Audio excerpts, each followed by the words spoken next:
Hello, स्वागत है आपका वियतनाम ब्लॉग सीरीज़ में। आप देख रहे हैं डेली पैसेंजर ट्रैवल ब्लॉग और मैं हूँ आज वियतनाम के कैपिटल हनोई में। हनोई सदर्न वियतनाम का सबसे बड़ा शहर है और पिछली बार मैं नॉर्थ वियतनाम गया था, साइगोन। इस बार मैं साउथ वियतनाम में हूँ। ये दोनों बड़े शहर जो हैं, दोनों वियतनाम की हिस्ट्री और लेगेसी को डिफ़ाइन करते हैं। तो मैंने काफ़ी चीज़ें देखी नहीं है वियतनाम में अभी तक। वो मेन जो टूरिस्टी अट्रैक्शन है वो सब देखने नहीं गया हूँ और बट आज टूरिस्टी अट्रैक्शंस लाइक सापा और हालोंग बे, ये सारी जगह देखने नहीं गया हूँ क्योंकि मेरे पास टाइम कम था। और इस बार मैं हालोंग बे जाने वाला था, लेकिन मैं लाओ से सीधा वहाँ चला गया, लाओ से सीधा हुए चला गया, क्योंकि अगर मैं हनोई आता तो मेरा कम से कम 8-9 घंटा और बर्बाद हो जाता। मतलब टोटल 24 घंटे के बदले 28-29 घंटे की जर्नी हो जाती। परसों मेरी फ़्लाइट है टू इंडिया, सो ज़्यादा टाइम यहाँ नहीं बिता पाऊँगा। अभी मैं फ़िलहाल एटीएम ढूंढ रहा हूँ। यहाँ एक फेमस बामी स्पॉट है जहाँ मैं जाके बामी खाऊँगा आज। टूरिस्टी चीज़ें करने का, जो इंस्टाग्रामी चीज़ें करने का एक मौका मिला है तो वो कर लेता हूँ। एंड पहले मैं एक बार एटीएम ढूंढ लेता हूँ कि भाई कहाँ पे एटीएम है। थोड़े पैसे निकाल दो। कल से मेरे पास कैश नहीं है, कार्ड से काम चलाना पड़ रहा है। अब डर ये बात का है कि कहीं I end up paying some taxes और समथिंग, तो फिर दिक्कत हो जाएगा। ये है हनोई का ओल्ड क्वार्टर एरिया। बेसिकली ये जो भी सेटलर्स, फ्रेंच कॉलोनाइजर्स और सेटलर्स जो इधर आए थे वो इधर ही आ करके रुके थे, ऐसा कुछ। अभी मैं ढूंढने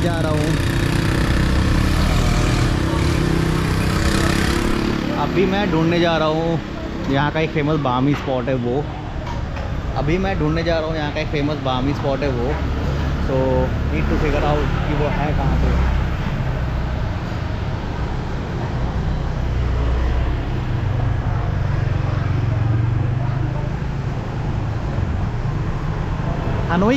हनोई इज़ फेमस फॉर ऐसे छोटे छोटे घरों के लिए। अब ना ऐसे देखेंगे कि घर ना बहुत ही नैरो और संकरे तरीके से बनाए हुए हैं। जब हम अंदर मेन टाउन की तरफ जाएंगे, जो टूरिस्टी नहीं है, जो मतलब थोड़ा और लोकलाइज है, जहाँ लोग रहते हैं, तो वहाँ पे यू विल नोटिस कि और भी पतले पतले संकरे घर हैं। वो इसलिए हैं क्योंकि यहाँ पे रूल है, घर जितना बड़ा होगा उतना ज़्यादा टैक्स लगेगा, और उससे बचने के लिए लोगों ने पतले पतले घर बनाए। तो ये देखिए, एक मतलब कार्डबोर्ड के जैसे घर हैं, बिल्कुल माचिस की तीलियों जैसे घर बने हुए हैं यहाँ पे एक जगह पे। इतने में जो ये दो घरों के बीच का जो रास्ता है, इस very very small.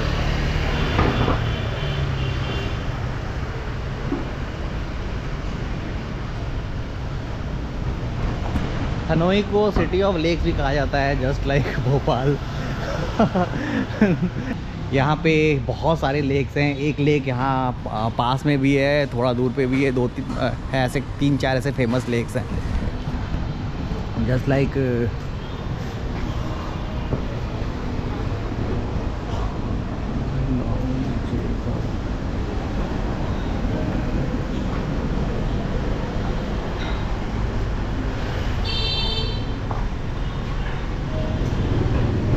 just like every other major south east Asian city, यहाँ पे भी ये भी जो शहर है वो एक नदी के चारों तरफ बना हुआ है, जिसका नाम है रेड रिवर। और उसकी वजह से इसकी वजह से यहाँ पे वाटर रिजर्वायर्स काफ़ी सारे हैं, और उसकी वजह से यहाँ पे काफ़ी सारे लेक्स फॉर्म हो गए। तो इसलिए हनोई का मतलब ही सिटी ऑफ लेक्स है।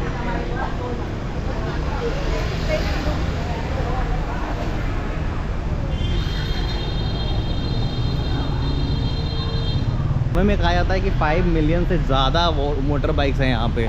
मतलब हर गली में, मतलब आप जाओगे अगर, जब भी कार्स होता है तब यहाँ पे सिर्फ बाइक बाइक बाइक दिखता है, कार्स वगैरह ज़्यादा दिखते नहीं हैं, विच इज़ वेरी इंटरेस्टिंग।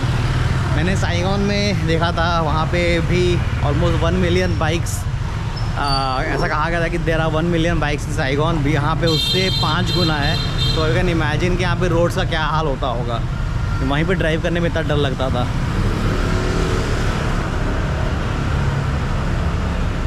ये सारे घर जो हैं वो फ्रेंच आर्किटेक्चर बनाए हुए हैं, क्योंकि ये ओल्ड क्वार्टर में मेनली फ्रेंच लोग रहते थे जब उन्होंने वियतनाम को कॉलोनाइज़ करा था। और ये सारे आर्किटेक्चर्स जो हैं, ये आपको, ये जो सारा आर्किटेक्चर है ये आपको वही मैं पता नहीं चलता चलता कहाँ आ गया। मैं तो वो बामी वाला स्पॉट ढूंढ रहा था, बट इसी गलियों में घुसता घुसता कहीं और ही निकल आया हूँ। देखो सोवेनियर शॉप, अभी ये सारी दुकानें खुल रही हैं।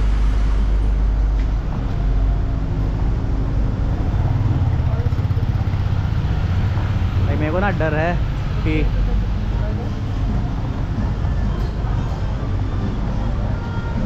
देखो थोड़े देसी लोग दिख रहे हैं यहाँ पे। फाइनली मुझे देसी लोग देखने शुरू हुए।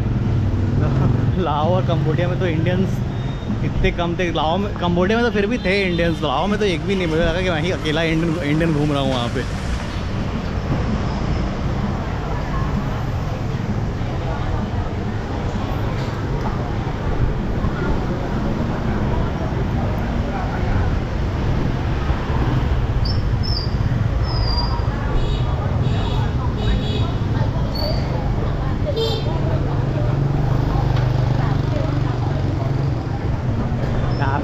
यहाँ पे मैंने सुना है कि स्नैचिंग बहुत होती है, तो थोड़ा पकड़ पकड़ के ही चलना पड़ रहा है। लोग बुला रहे हैं कि उनकी दुकान में आके खाना खाओ।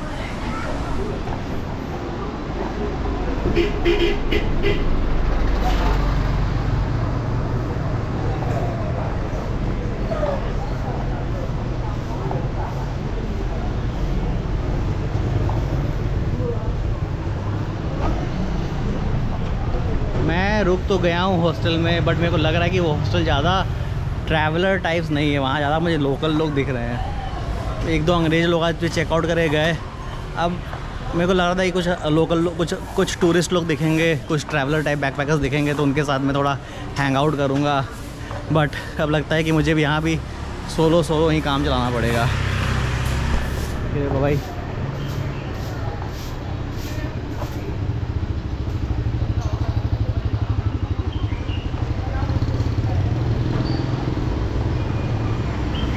ये कोई टेंपल है।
ढूंढ रहा हूँ वो फेमस बामी वाला स्पॉट जहाँ पे जो हर फूड ब्लॉग और हर ट्रैवल ब्लॉग में फीचर होता है।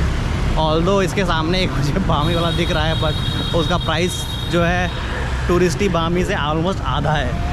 सो मेरे को नहीं पता if it will be worth it और नॉट, बट 2-3 जगह से ट्राई करना पड़ेगा टू सी की that place is even worth it और नॉट।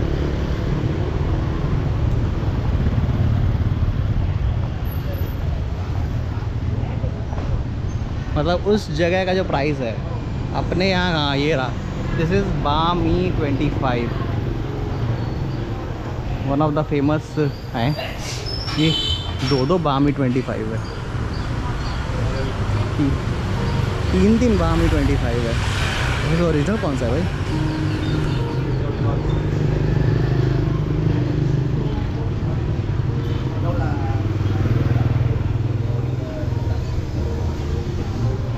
यहाँ तो आगे कन्फ्यूज़न हो गया। यहाँ पे एक ही नाम का 3 दुकान है, एक में लाइन लगी हुई है, लोकलाइज लग रहा है, और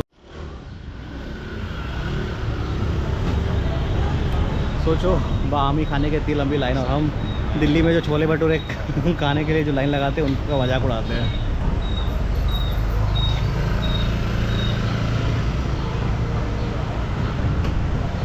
line outside Rameswaram cafe.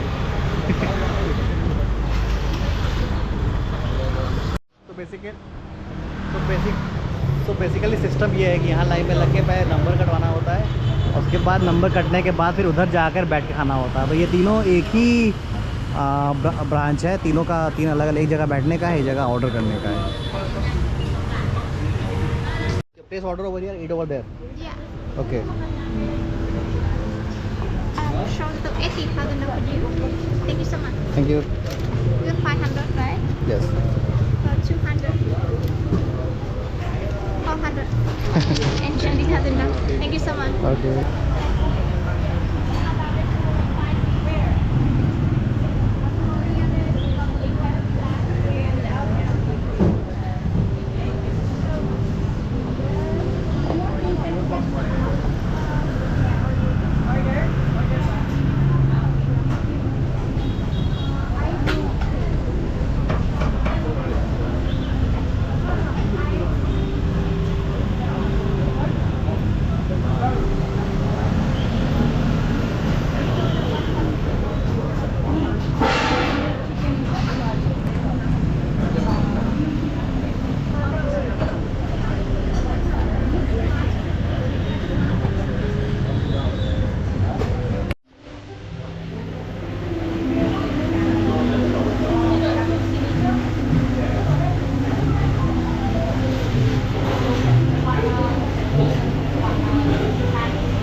Thank you. भाई लोग वर्डिक्ट ये था कि दिस इज़ द बेस्ट बामी आई एवर हैड। मतलब मैंने हुए में एक जगह बामी खाया था, वो बहुत ड्राई था, चिकन बहुत ड्राई था, खा के बिल्कुल फील नहीं आता। यहाँ पे chicken was glazed in honey and it tasted so good. No wonder touristy है, बहुत गोरे दिखेंगे यहाँ पे, but worth coming here once. अगर you are not, of course you need to be like open to testing new things, क्योंकि pork bami is more famous compare to chicken bami. But यहाँ पे वेजिटेरियन बामी मिलता है, although I don't know if they make it in the same पोक fat या normally बनाते हैं। But मैं एक बार और बामी ट्राई करूँगा किसी अननोन, लेसर नोन, सस्ती दुकान से। यहाँ टोटल मेरे को एक बामी और कोकोनट कॉफ़ी का मेरे को 80,000 डोंग पड़ा। Which is let me calculate, coffee 300 रुपये में, 300 रुपये से भी कम, मतलब 280 रुपये के आसपास में एक पामी और एक coconut coffee is not a bad deal यार। मतलब $3 भी नहीं पड़ रहा है, 3 या $4, $5 भी नहीं पड़ रहा है। So if you are open to testing new food तो भाई यहाँ ज़रूर आइए। अब मैं जा रहा हूँ वापस अपने होटल, जिसका मैं रास्ता भूल गया हूँ, but I love how pretty this old quarter is. हमारे वहाँ पे जहाँ मैं रुका था, लुआंग प्रबांग में जहाँ मैं रुका हुआ था, वो भी एरिया ओल्ड क्वार्टर में ही था, बट वो थोड़ा ज़्यादा कॉन्जेस्टेड था।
ये मैं लगता है कि स्ट्रीट मार्केट में आ गया हूँ। जो ये मॉर्निंग में मार्केट लगता है ना, ये शाम तक चलता है, और इसके बाद फिर कहीं और थोड़ी दूर पे नाइट मार्केट लगता है। सो दोनों सिंक में चलते हैं। मेरे ख्याल से यहीं के दुकान वाले वहाँ पे सामान बेचते होंगे, या दोनों के अलग अलग शॉपकीपर्स होंगे, and they have made this setting so that competition ना होए। यहाँ पे भी सब कुछ मिल रहा है। कॉफ़ी यहाँ पे बहुत ज़्यादा मिल रहा है। मेरे को पता करना है कि कौन सी कॉफ़ी लोग ले जाते हैं। मेरे को वो कॉफ़ी पाउडर चाहिए, वो मैं आज नहीं तो कल शाम को ख़रीदूँगा।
इतनी सारी गलियां हैं, इतने सारे रास्ते हैं।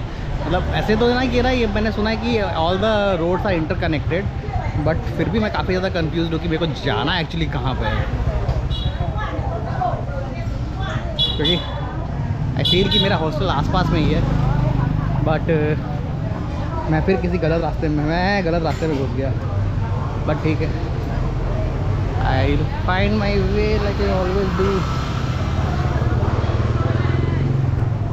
अच्छा हाँ, यहाँ से मेरे को लेफ़्ट जाना है, इधर से मेरे को लेफ़्ट जाना है। बफलो हॉस्टल मेरे को याद है, इधर कहीं दिखा था जब मैं ATM गया था।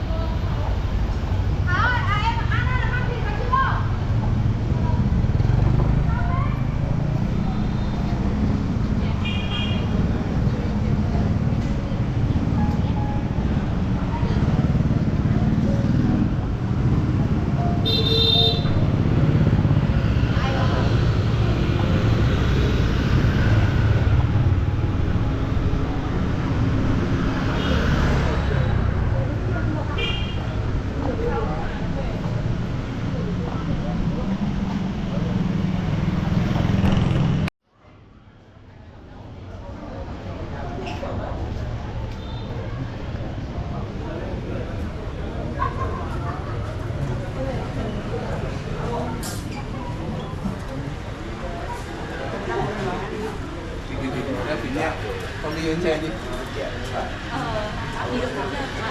Sang bên này.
हाँ ये देखो, मीम्स बना कर अपने कैफ़े को, अब मीम्स बना के अपने क्लब को प्रमोट कर रहे हैं। अमेजिंग। ये हमारे यहाँ किसी को प्रपोज करो तो कभी नहीं मानेगा ऐसा करने का। Look at this, so cool.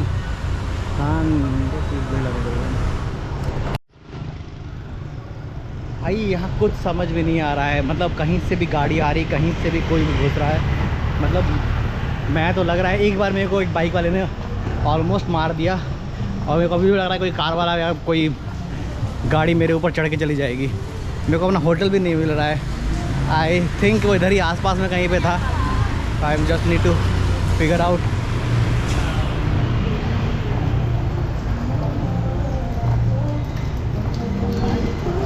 हाँ मिल गया। ये बिल्कुल हमारे मेन स्ट्रीट पे है, and still I was not able to find, क्योंकि यहाँ के रास्ते कंफ्यूजिंग है, छोटी छोटी गलियाँ हैं बनारस जैसा। चेक इन हो गया हॉस्टल में, डॉम में चेक इन हो गया। उन्होंने ऑफ़र किया कि 50,000 डॉम पे वो मेरा रूम अपग्रेड कर देंगे। तो पहले मैंने एक्चुअली booking.com पे देखा नहीं था। मेरे booking.com पे लिखा हुआ था कि मिक्स्ड बेड डॉम, उसमें नंबर्स ऑफ बेड्स नहीं लिखे हुए थे, बस बहुत सारे बेड्स दिख रहे थे। पता चला that is an 18 bed dorm. 18 bed वाले डॉम में तो मैं नहीं रह पाऊँगा। तो उन्होंने मेरा रूम बोला कि 50,000 डॉम में वो मुझे 10 बेड का डॉम दे देंगे, साथ में वो मुझे अर्ली चेक इन भी दे देंगे। तो मैं शायद 9 साढ़े 9 के आसपास मैं ब्रेकफास्ट करके आया था और उन्होंने मेरे को चेक इन दे दिया। तो यही मेरा बेड है और साथ में यहाँ पे लॉकर मिला है। सबसे अच्छी बात है कि ये जो 18 बेड डॉर्म था उसमें बैल्कनी नहीं था और इसमें जो है बैल्कनी है।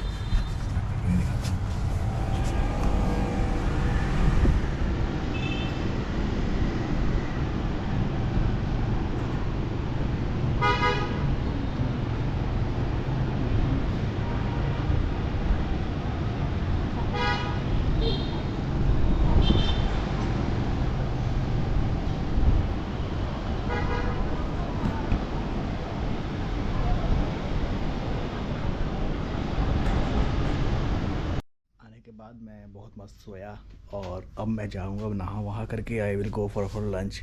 आज मुझे देसी वेजिटेरियन खाने का मन कर रहा है क्योंकि भाई बहुत फ्राइड राइस और नूडल्स खा लिया है। सो पास में गुजराती रेस्टोरेंट है, मैं आज वहाँ का ब्लॉग शुरू करूँगा। पास में एक गुजराती रेस्टोरेंट है, आज मैं शायद दाल चावल खा करके अपना गुजारा करूँगा। पास में एक गुजराती रेस्टोरेंट है, सो अभी लंच के लिए मैं वहाँ जा रहा हूँ। मेक्स सेंस क्योंकि शाम को नाइट मार्केट जाना है, ट्रेन मार्केट जाना है, हर जगह मेरे को लगता है नॉनवेज ही मिलेगा। Trying to keep and eat light but let's see. So थोड़ी देर में वहाँ मिलते हैं फ्रेश होने के बाद। बाय।